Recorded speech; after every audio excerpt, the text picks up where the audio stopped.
Good morning and welcome to a very special edition of Money Truth Moments. And if you don't know what we're going to talk about, there's a hint behind us.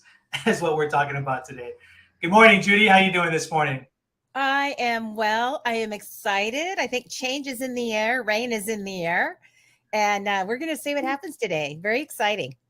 Yeah, it's a beautiful day, folks. If you're joining us for the very first time, welcome to Money Truth Moments with our very own money whisperer, Judy Copenbarger. And if you're not following Judy, please do so at judycopenbarger.com. We're going to talk about her website. We're going to talk about her resources a little bit later. But we have a great show today for you folks. Today is voting day, right? So like I said, if you didn't know, now you know. And make sure that you get out there and vote. So that's what this show, we really want to talk about some of the processes and things that people experience during change, right? Change is never fun. We've talked about this before in our shows as well too, in the previous ones. And it's not so much the change, but you don't know what new leadership may bring. You don't know what the economy may bring, and we're experiencing quite a bit of stuff too as well too, right? What's your thoughts, Judy? Yeah, there is definitely change needed, change wanted. There's just so much. It seems like there's been so much upset and so much disruption in the last several years. And it's just going to be really exciting to get past this voting season and this electoral season and get a new normal going. Whatever that is, I think it's going to be good. And I just noticed I am floating in this background. I think Magic. I There you go.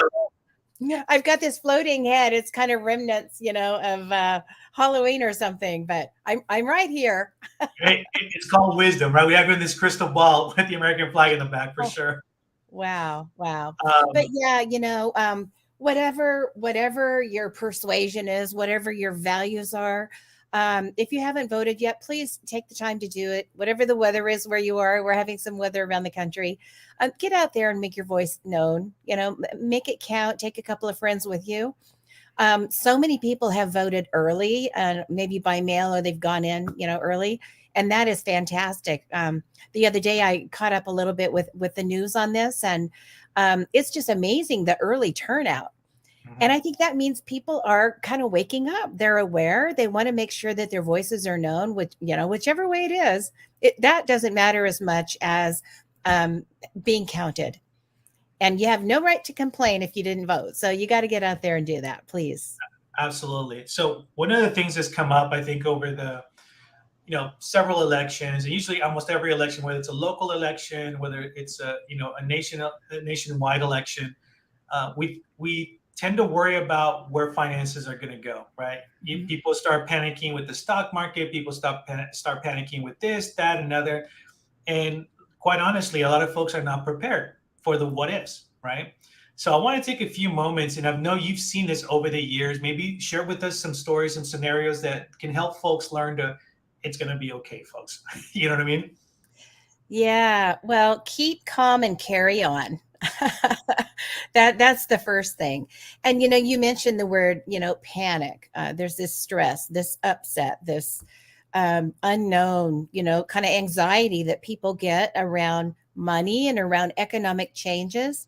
But one thing to understand is we're always in a flux. If you go to the shore on a beautiful evening as the sun is setting and you look out over the ocean and just hear the seagulls and just, hear that tide, what you'll notice is it's never just a line between the shore and the ocean. It's a moving target.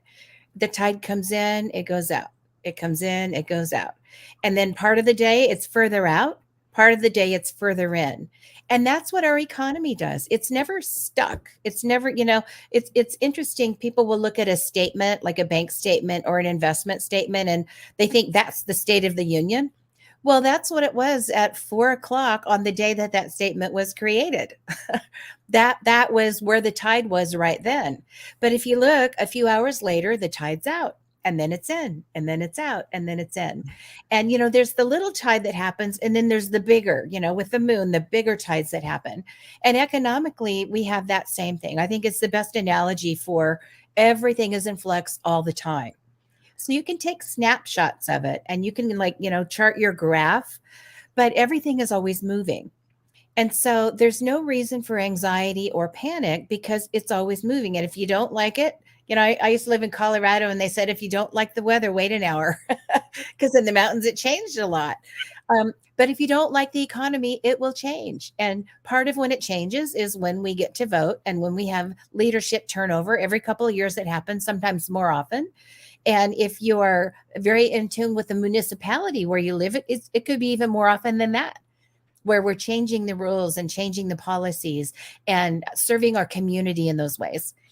So I would just encourage you, if you're having anxiety or stress about the new State of the Union, whether it's inflation or whether it's economic downturn or whether it's interest rates that are bothering you, maybe you've been saving for a house and now interest rates have doubled, right?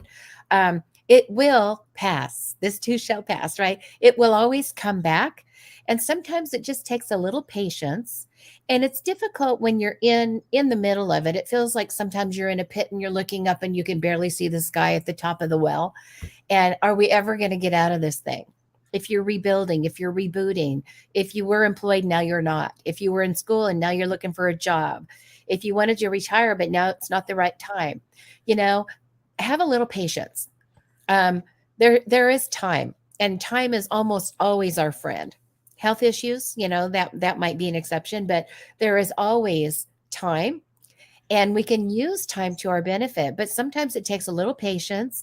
It takes a little understanding that it's an ebb and a flow, and this too shall pass. So hopefully some of those little, tidbits, you can kind of tuck them away, tattoo them on your body if you have to, whatever you have to do to just remind yourself, maybe a little yellow sticky on the mirror in the bathroom that you'll see every day, a couple of times. Just to remind you, keep calm and carry on and do the basics. And we can get into what some of those basics are. And over my 40 years or so dealing with people sitting in the front row, watching their finances transform and their personal legacies grow, what I've noticed is just there's a pattern of a few basic principles that people do when they do really well. And there's a few of those same principles that when people violate them or they try to shortcut them or they try to cheat the system, it catches up with them. Yeah. And so all you have to do is a few basic principles over and over. It's not rocket science. There's a little science to it, but it's really more of an art and a discipline of doing the right things over and over. And that we can help you with. Yeah.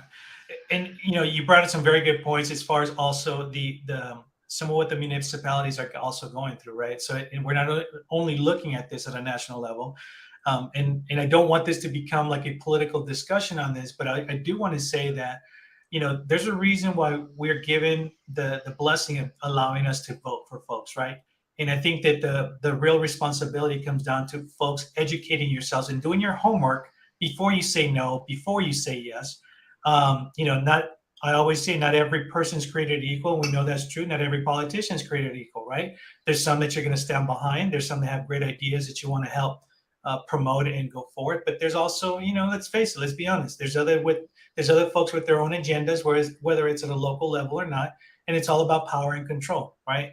Unfortunately, fortunately, a lot of our viewers can see through that and rise above it. But the moral of the story is, as you get ready to vote, as we're going to talk about some of the other local issues as well too, make sure that you educate yourself, folks. Don't let somebody tell you how to vote if you're not doing your own homework. Because like you're saying, to me, that's kind of cheating, right? It's the easy way out. It's like, oh, I'm done, move out, right? And then when you don't get the outcome, then you start complaining. It's like, why, right? Yeah. And it doesn't mean that every person watching this has to go to every city council meeting, Right. or every superintendent board meeting or anything. But I think the more that we do educate ourselves, the more that we learn, the more involved we are. Maybe attend a fundraiser or two. Attend some of these meetings. They're going to kind of wane now because we've had this whole season and the politicians are tired, I'm sure, after this next few days. But when those things are happening, when you hear the news of something, they're going to do a building project in your city, or they're going to add a tax or reduce a tax in your city, find out what it's about. Find out who the players are. And you got to kind of sometimes look just under the surface to find out what are the motivations of the people involved, including those that have been elected. and just learn a little bit about that. Doesn't mean you have to be, at every meeting all the time. But I think the more that we do to educate ourselves, and it has to start at the community level. In the small grassroots communities, that's where people go from cities to counties or parishes to states, and they end up with governors, and then on the big stage in DC, making really big rules that impact us all every day. Mhm. And so we want to be careful, even with these smaller elections. They might not seem as significant, but they really are. We want to know who the leaders are and what they stand for. Yeah. And because we are talking about, you brought up taxes. So that's something I think that a lot of municipalities look for during election times.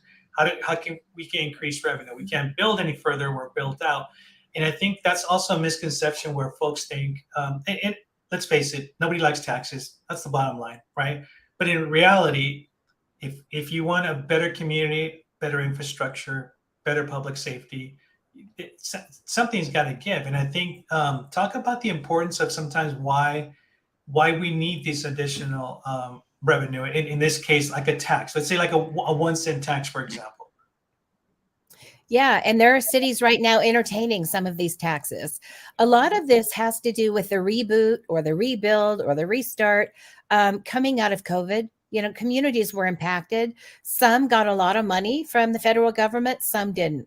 And so some have put into place um, infrastructure, new costs for everything. They're rebuilding. The money that went really to help the people the last several years was not spent on the infrastructure and the things.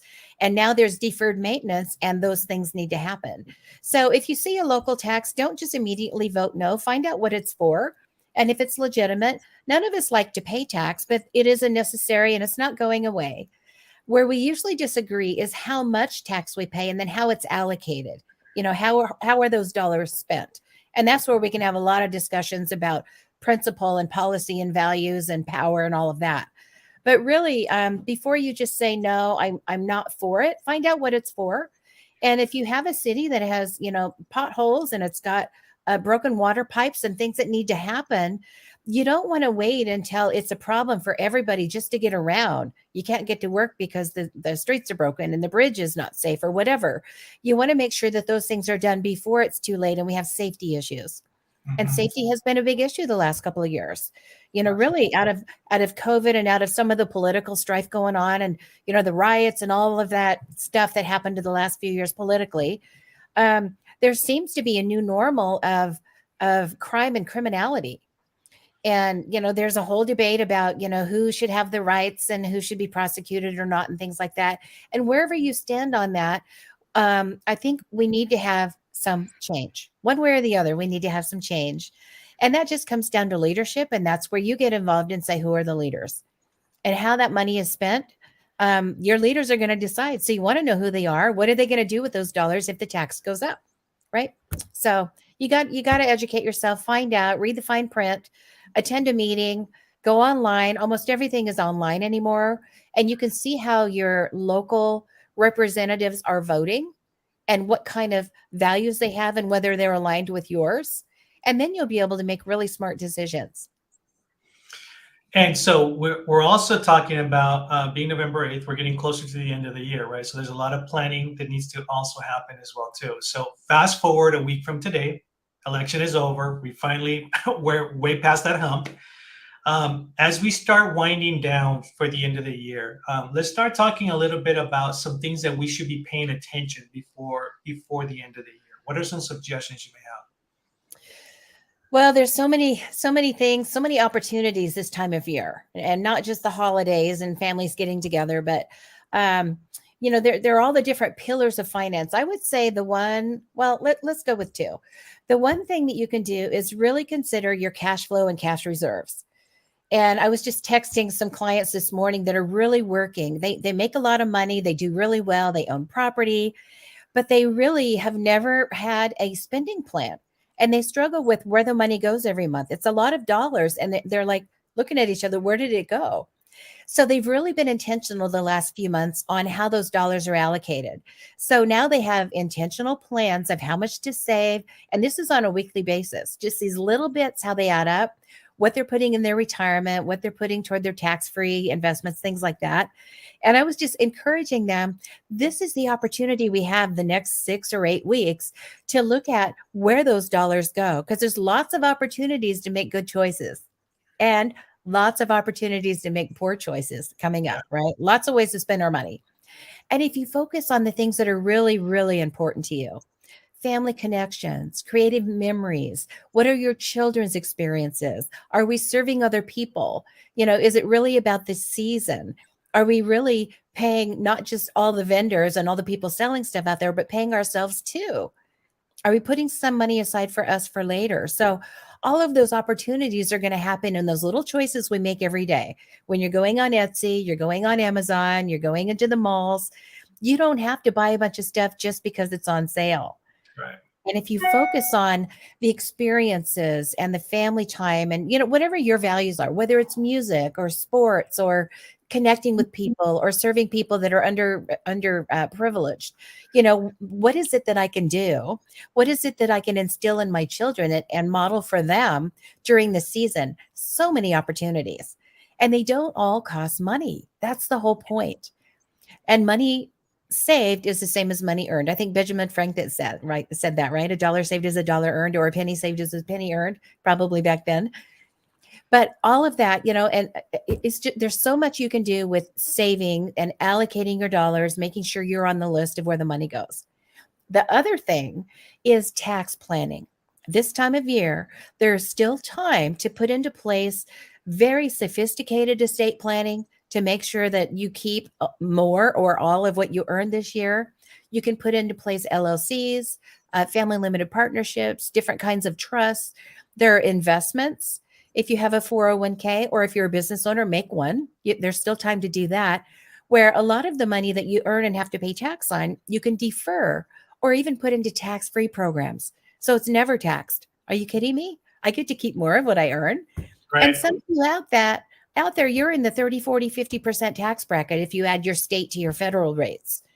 And that's terrible to work so hard and keep only half of what you earn. So there are so many ways that you can keep more of what you earn, whether it's what you do with your property, the types of traditional investments that you're invested in. It could be estate planning, using legal entities. But this is the time of year where there's time to do that and get a really good tax projection for the end of the year, what that looks like. Talk to your CPA. If you don't have one, get one, and find out what you can do between now and the end of the year to save that money, especially if you've had a good year. And a lot of people have had a really good year. So how do we make sure that that doesn't all go to Sam, Uncle Sam, right? And his buddies. Yeah. How do we keep it? And it's also, again, we'll go back to talking about educating ourselves, right? And it's very important. Again, Judy is sharing a lot of great information and wisdom that prepares you for the end of the year. Start looking ahead at some of that. And it's a perfect transition to talk about the judycopenbarger.com website. And folks, if you're just joining us for the first time, welcome. We're here every Tuesday at 8 a.m. And if you're not following Judy, do so at judycopenbarger.com. And I want to take a moment now to talk about your website. Tell us about all the great resources available. Absolutely. Well, judycopenbarger.com. It's not a very original name, but it works. And that's how you can find me and how you can find all this great free stuff. So that's the website that we've set up for you, full of helpful articles and YouTube videos, all kinds of videos to help instruct you on the 5 pillars of finance. And those are taxation, estate planning or legal, the cash flows and cash reserves, investments and insurances. Those are the 5 areas of finance where every decision is made, sometimes in a combination of those areas, but that's how you master your money for small business, small ministry, and just for your family and your family's future. So we have all kinds of information that will help you on that site. But most importantly, it has a little happy button, a little green button that you can press to get you to the Money, Truth, and Life online mastery program. And the online mastery program is going to give you a whole series of classes and courses. And all the courses outline these 5 areas of financial pillars, all the areas of finance that you need to know about. So you can take a class or 2, you can take a course or 2, you can take the whole thing. Keep pen and paper ready because there are templates, There are worksheets. There are ways that you can actually make this information relevant for you at your house. What do I do at my house? Should I have a Roth or a traditional IRA? What should I do in my 401k or my 403b? Should I have a revocable trust or an irrevocable trust? What's the difference? Should I just have a will? Maybe that's cheaper. It's easier. What are the pros and cons to all of these things? The types of insurances that you should have, and not just life and health insurance, all of the insurances, professional insurance and liability insurance and property and car insurance, all of that. How do I navigate that? Not spend too much, but have the coverages that I need that are going to really serve my family and not make me insurance poor. So all of those questions are answered by just these primer level, educating yourself series of courses that are in Money, Truth, and Life online mastery program. There's also access to the Money, Truth, and Life book, which has all the same information without all the stories. It's not video, obviously, it's a book, but you can get it anywhere bestsellers are sold. It is a bestseller. So you can go to Books A Million, Target, Barnes and Noble. Obviously, it's on Amazon. There's an author page there. And if you prefer a Kindle version to read on your device, Amazon has that. And it's like for the price of a couple of cups of really good coffee, you're going to have everything you need to know to navigate finance well. So visit judycopenbarger.com, grab the book or the course, Money, Truth, and Life, and you're going to have everything you need to finish this year well and on into 2023. Folks, again, keyword here, it's free for you guys. Just take time, grab a cup of coffee, grab whatever it is on there, just to scroll down, go to judycopenbarger.com. There's a lot of, like you said, great information. Her YouTube channel is quite loaded with a lot of great videos and content as well, too, that you can learn from. I want to take a moment just to say, thanks for everything that you're putting out there. I know as we go through all of this, we have sometimes special shows addressing certain things and just kind of making people aware of what's going on, right? At the end of the day, we talked about, tomorrow doesn't mean that the sky is falling out of the outcomes that happens today, right? We just pick up, we move on and plan accordingly. If you had to look at an experience that you've shared over the last, I would say the last 10 years during elections, what was something that stood out for you that people were panicking on, but yet, talking to you and all that, you were able to change some of that mindset of perception? Well, it's that ebb and flow in the economy that usually gets the attention of most people. So the 2008, most of us were there. 1999, 2001, we've had these periods of time where suddenly there's a change and it feels sudden. Usually, if you have an economics background or you're in this world, it's not so sudden. Perfect storms, you can see the clouds coming, right? Now, 9/11 was an exception. But all these others, it's like 2008, I talked about that perfect storm for 2 years. And it's like, it's coming, get ready. And it came. But what happens is people that are not really, thinking about finances all the time, they're not watching the news, they're not paying attention to the economic conditions. It's like they don't have the language for it. They don't really, they're not in it, right? They're not into it. It's like some people aren't into certain sports. They just, I don't know who's winning. I don't really care, that kind of thing. Right. And same thing with anything, musicians or artists. It's like, if you're in that world, and if you're not, you don't know. It's just like not even a blip on your radar. But in times like this, it's a blip on everybody's radar because we can't go a day, a week, a month without noticing that things are different than they were a few months ago or a few years ago. Things are different. So I would say in the elections that we've had in the past, in the economic troughs, there's the peaks and the troughs that we've had, the sky is falling, the market's going to go down to 6,000. It's never going to recover. I've heard people recently say it's never going to recover. This is the big one. It's Armageddon. It's like, no, people say that every time. Usually they don't know, or if they do know, shame on them. They're trying to sell you something, or at least get some anxiety or fear going for their purpose. They've got a book, or they've got gold to sell you, or they've got real estate, or they want you to do whatever they want you to do. If they can get fear or greed, stirred up in you, then they get to have their way. And fear is the worst one. Don't live in fear. Don't live in anxiety around this stuff. Remember, the tide goes in, the tide comes out. There's never, ever an economic or a financial decision you need to make with your family right now. And you will get the pressure from the bankers and the investment advisor and whatever the people are selling out there, the vendors. You will get the pressure that you got to do it right now. It's ground floor. Right. Opportunity is going to change and you don't know it's going to fall and you want to get in there before it falls. It's always that urgency. If you sense any urgency with somebody that's selling you a product, insurance or an investment or whatever the commodity is, run the other way. You never have to act quickly. You always have time, always.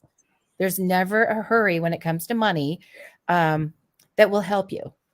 If you take your time, you will always win. It's that slow and steady plodding. It's just a steady drip, kind of like the rain, just watching this rain. It hasn't just like poured and stopped and poured and stopped. It's just been steady.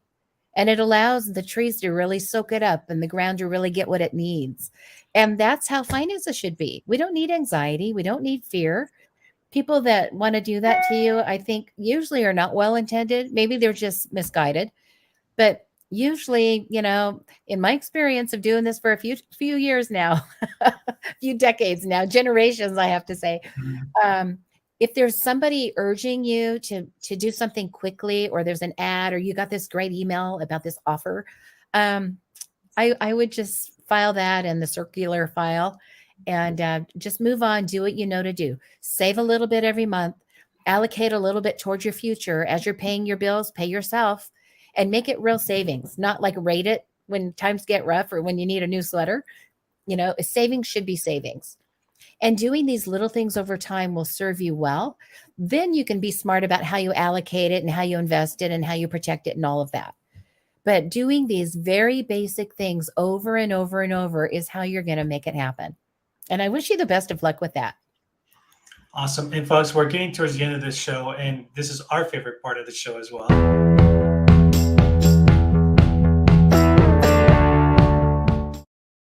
It's our special episode, special election challenge. What do you got? Well, I'm assuming if you haven't voted, you're already packing up the car to get out there to do it today. Whatever weather you're having, you're getting that done. So let's go past that. I would say if we had to have a challenge, the first thing is to look at your personal areas of finance and make a list of, it might be a short list of things you really want to get right going into this next year. You still have time to make changes. So do you need to look at your insurances? Do you need to talk to your payroll or your HR person at work to see what benefits are available? This is open enrollment time for a lot of the benefits changing. This is the time of year when employers are upgrading their systems or making new offerings. So find out what they are and take advantage of everything that would make sense for you to take advantage of for your family. You can do that. You might want to revisit your legacy planning. This time of year, a lot of families get together and you're getting around grandma and grandpa and auntie and uncle. Maybe you don't see them so often, but now you do. And you notice maybe changes in their finances or changes in their health or ability for care. It might be time to think about what could we do in the area of estate planning or legacy planning to help our family and impact them in a good way. So whatever those things are, make a short list of things you want to get taken care of or looked into by the end of the year. The second thing is to narrow that list down to the one or two most important things. And number 3, Nike, right? Just do it. Make that appointment, have that conversation, look up that information, talk to that person, hire that person. Maybe you need someone to do a tax projection for you before the end of the year so you can keep more of what you've made this year. If you wait till January, a lot of opportunities go away, but you have November and December to get some things done. And I think you should. And if you need any help with that or what a short list might be, reach out to me. I'm all over social media and I'd be happy with a short conversation. If you have 2 or 3 sentences of something you're considering, I can point you in the right direction with how to find a professional that you need in any of these areas in your area. So take advantage of that. That's your challenge. Excellent, folks. And again, thank you for joining us today. If you didn't watch the beginning of the show, do so please and watch some of the additional episodes that we put out during the last several weeks and months as well too. And remember that we are every Tuesday morning at 8 a.m. and also a replay on Thursdays evenings at 8 p.m. And if you're not following Judy, do so at judycopenbarger.com. Judy, always a pleasure. Thank you. We appreciate your wisdom. My pleasure. Have a great week.